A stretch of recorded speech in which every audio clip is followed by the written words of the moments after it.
Wisconsin Eye is at the West Bend Library. We're interviewing the 3 Republican candidates in the February 17th primary in the 20th State Senate District, and we're interviewing Tiffany Koehler of Slinger. Tiffany, welcome back to Wisconsin Eye. Thank you, Steve. You ran for the Assembly, learned some valuable lessons. Yes, I did. And so now you're seeking a bigger office. So talk about lessons learned in the Assembly bid, and how's the campaign going? Well, our campaign is going very well. In fact, I had a real good time, and so did my supporters during our Assembly run.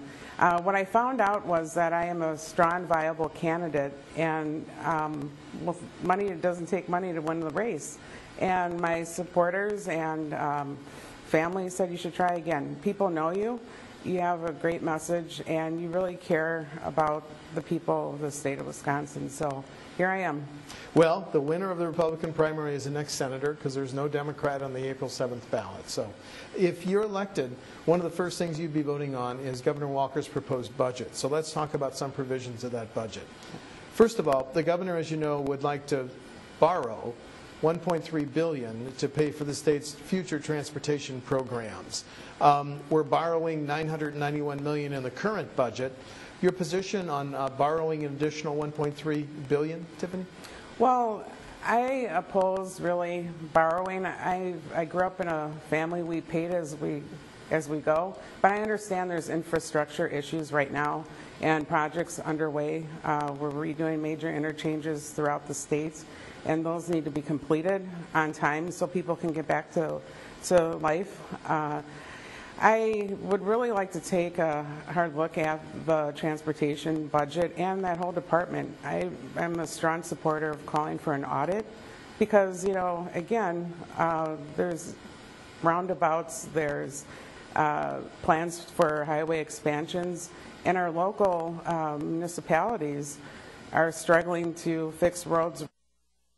And that's really the basics of government, is just to, you know, you pay your tax, you want some decent roads, and not only the, you know, big interchanges, but just right in front of your house. It makes sense. In fact, in one of the towns in my district, they're thinking of putting it on referendum to increase their tax so they can pay for their local roads, and I just think that's wrong. And it's hard to, justify when we have roundabouts places where there's not a high demand for those. In November, as you know, the Secretary of Transportation recommend $751 million worth of tax and fee increases. Could you see yourself, instead of bonding at the $1.3 billion level, voting for some of those tax and fee increases? No, I am not going to raise taxes or fees. I don't believe in that. I believe we are collecting enough tax dollars. It's how are we using those tax dollars to best serve the citizens of this state. I believe, you know, if we look deep, every department and agency, they can, you know, scale back. Just because it's in the budget, you don't have to spend all the money. Again, I know that there are projects that need to be completed, but I also know there are places where we can scale back and cut. Okay. A new subject. The governor's plan for the UW would cut state aid to the UW, $150 million for each of the next 2 years, but on July 1 of 2016 would create an authority that would have the independence to run the UW system, all 26 campuses. What's your feeling on what the governor's recommending for the UW's future? Well, you know, when I first heard the governor speak on, what was it, last Tuesday, yes, about that, the first thing I thought about was, wow, they had $900 million stashed away that we found during one of our, you know, audits, and we found $900 million. Now, I think they'll be okay, and I believe that it's the right decision to give them the freedom to design and implement programs and services to students and other, you know, researchers that, you know, like different campuses see fit. Okay. Because the economy is changing, the world is changing, and I see that being a very heavy system. And, you know, the state's not going away. We're still going to be there. Mm-hmm. You know, we're entwined, you know, with the Wisconsin idea, and we'll be fine. So you think the campuses can live with the 150 million cut in GPR and the giving the system the autonomy to run itself would be good changes. Yeah, I think it would be excellent changes because, again, you want the people that are actually working and running the institutions to be in charge of the institutions. That just makes sense. They know it best. Not the legislature, not the governor, sometimes not even a student, but the people that have dedicated their lives to teaching. The other major bonding component or borrowing component in the governor's budget would be $220 million for a new Bucks Arena if the current and past owners, and if the city and county of Milwaukee come up with an additional $300 million. Under the governor's plan, as you know, athletes, what they pay in income taxes would be diverted to issue $220 million in bonds, up to. Is that something you could support? Well, I did see that, and now it's nice because the Milwaukee Bucks are finally winning. Actually, they won 7 of the last 10. Right, and I see that they're like 3 games away from first place. Now that's great, and but I don't feel very comfortable with public funds going towards private entities, especially like sports. We see with the Miller tax, we're still paying on that, but I'm all about free enterprise, and I believe that the free market can figure things like that out. There's a perfect example that just came out in the paper over the weekend about San Francisco and the Giants. They had private investors. They had players at the table that are funding that. Now, I understand it's critical to have high-profile teams in your town, otherwise they will go elsewhere. Mm-hmm. But I also have to protect the taxpayer. And I still have not seen Milwaukee commit to anything.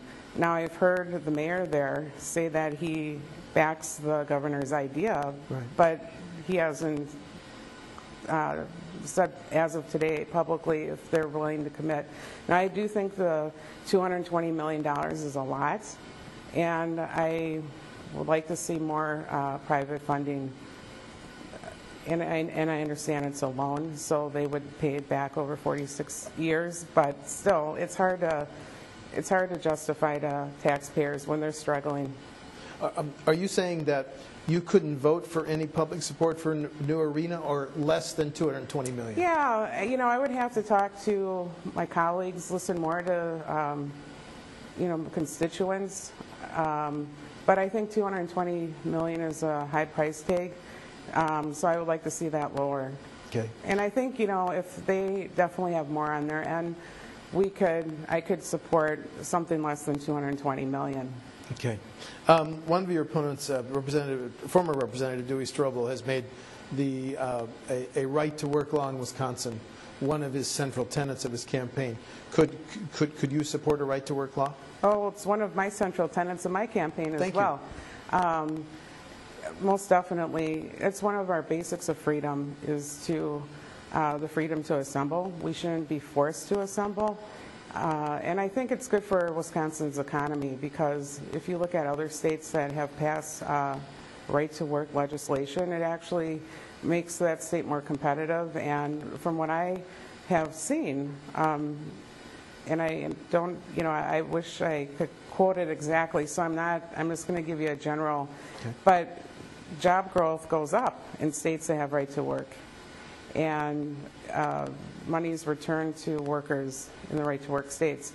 Now, that wouldn't affect federal projects because there's federal laws. Like, we have construction projects across the state right now, and if there's federal money tied to the project through the Davis-Bacon law, it's yes. a federal law, then union, they have to be involved on that project.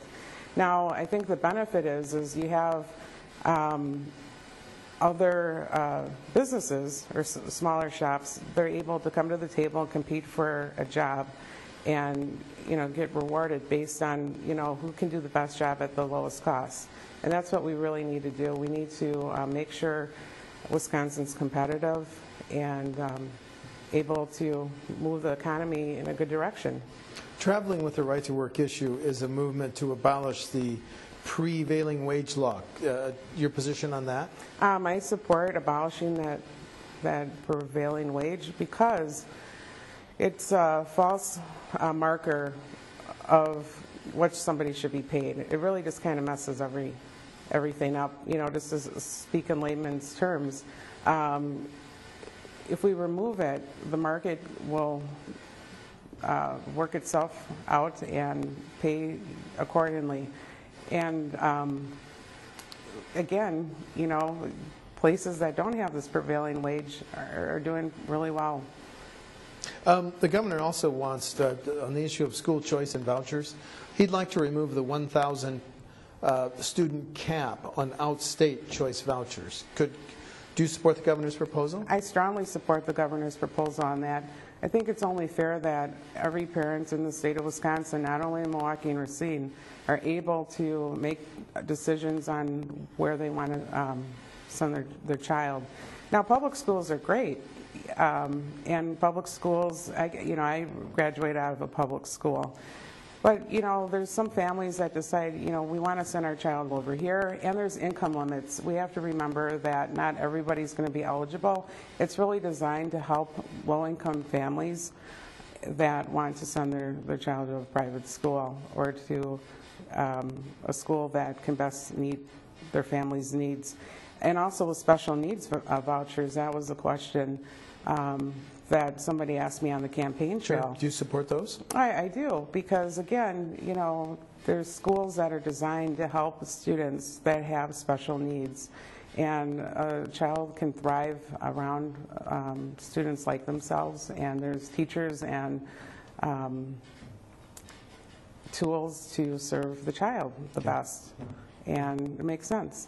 Democrats like Dane County Executive Joe Parisi have said that drug testing anyone as a condition of receiving public benefits is unfair. The governor's recommended that drug testing. Do you support it?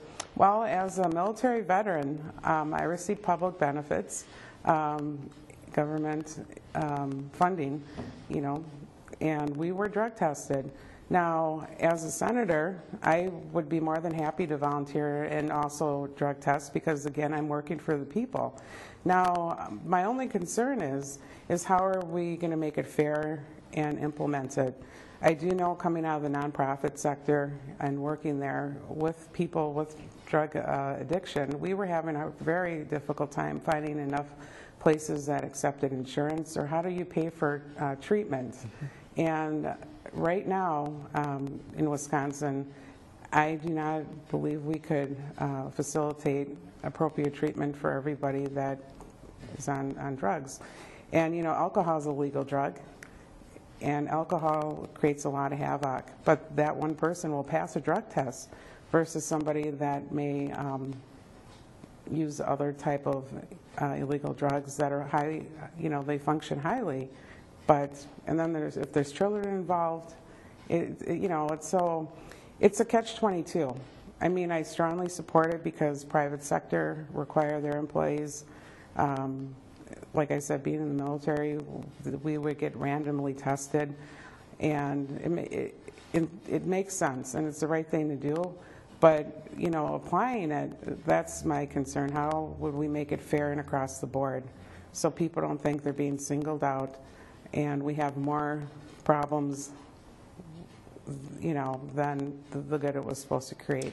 How long were you in the military? And I know that's part of your campaign issues, so do you want to talk about the changes you'd like to see? Sure.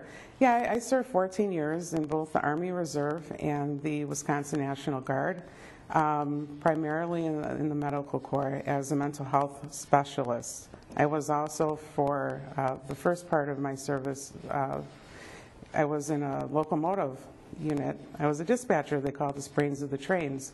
And since I left the service in 2004 to pursue my college studies and to take care of my mother who has a disability, I've been involved with the American Legion, which is very much, you know, I use this example on the campaign trail. The American Legion, we volunteer, we pay our dues because we want to be there and we want to advocate on behalf of veterans and their families. And it's much like a union, but we're not forced to join it. I see. Okay. It's the same kind of, you know, we want better benefits. We want to make sure we're heard. But just right now, there's one senator, our Speaker Scott Fitzgerald, who's a veteran. I saw him over the weekend at an event, and he said there was one other, and publicly I didn't see who that was, but there's no women veterans. And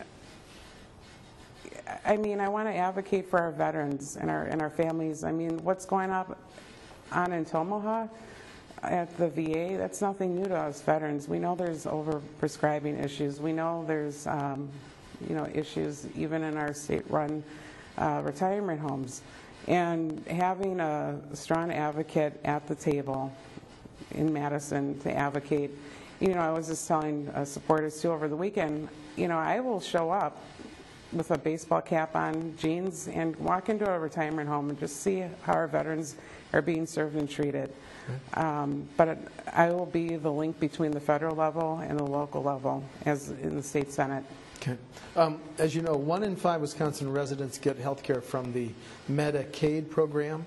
The Wisconsin Hospital Association says our reimbursement rates are the second lowest in the nation. Even though we face a budget deficit, is it time to raise those MA rates? Absolutely. In fact, right here in my district, we have the largest nursing home in the entire state.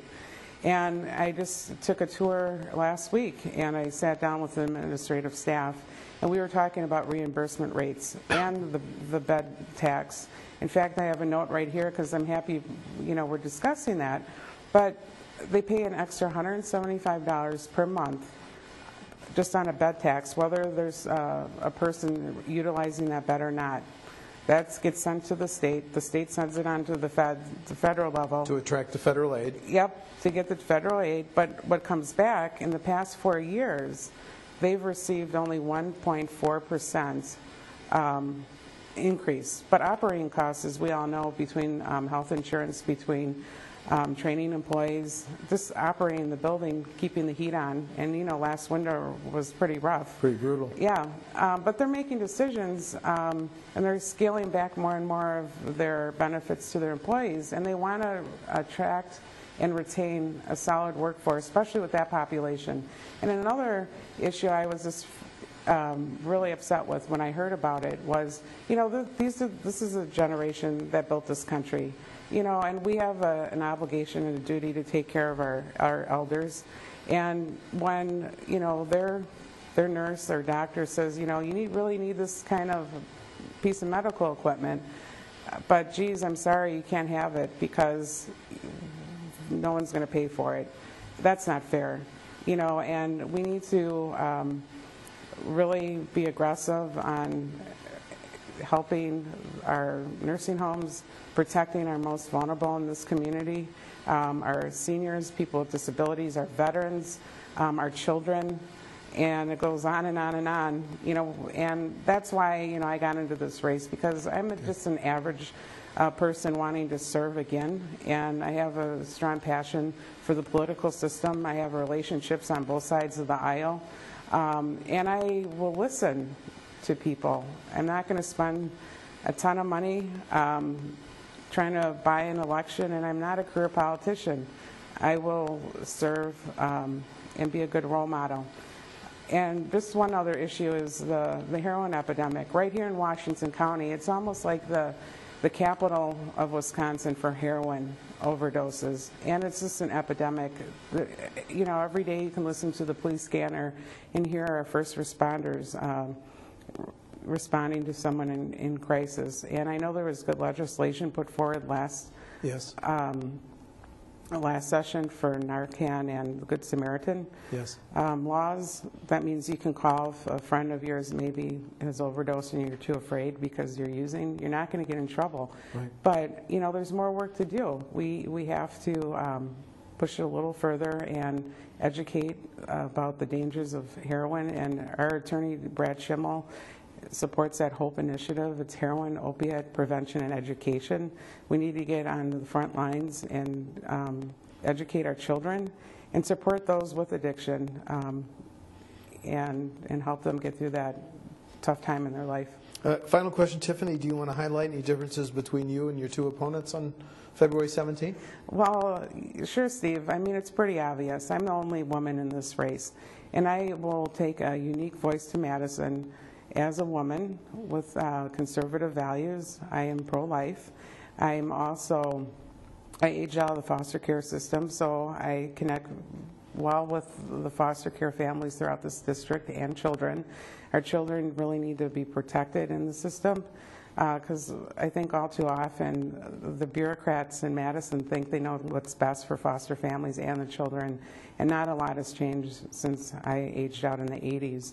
I'm the only military veteran in the race, and again, I'll be a strong advocate and voice for my fellow brothers and sisters in boots and their families. And I mean, Wisconsin, we do have a good benefit package, but it's accessing those benefits once you return and start transitioning from being a soldier into a civilian. And finally, I'm just different because I have never held elected office, and I would be a new, fresh perspective. It wouldn't be more of the same. It would be someone brand new who is able to be innovative and have bold ideas and put those in place. I am not, no one has lined my pockets, or no one's telling me what to do. And they won't tell me what to do except for the people in my district. And I will be a very involved senator on the ground. And I just hope to be elected, and I ask people for their support and tell their family and friends. Tiffany Koehler of Slinger is one of 3 Republican candidates in the February 17th primary in the 20th Senate District. Tiffany, thanks for talking to Wisconsin Eye. Thank you, Steve. Thank you.